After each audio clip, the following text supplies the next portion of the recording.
বাংলাদেশ নৌবাহিনীর সার্বিক ব্যবস্থাপনায় আন্তঃবাহিনী ফুটবল প্রতিযোগিতা 2024-এর সমাপনী ও পুরস্কার বিতরণী অনুষ্ঠান বৃহস্পতিবার ঢাকায় অনুষ্ঠিত হয়েছে।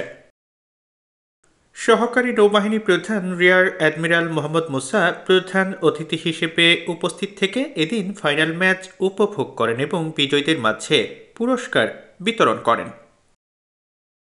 বাংলাদেশ নৌবাহিনী দল 4-3 গোলে বিজয়ী হয়ে আন্তঃবাহিনী ফুটবল প্রতিযোগিতায় চ্যাম্পিয়ন হওয়ার গৌরব অর্জন করে।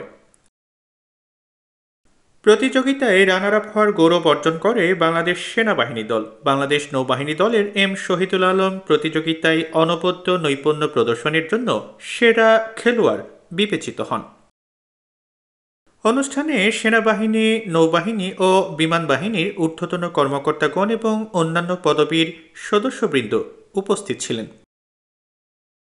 প্রসঙ্গত, গত 1 ডিসেম্বর বাংলাদেশ সেনাবাহিনীর chief consultant general major general AKM Rezaul Majid এই প্রতিযোগিতার শুভ উদ্বোধন করেন।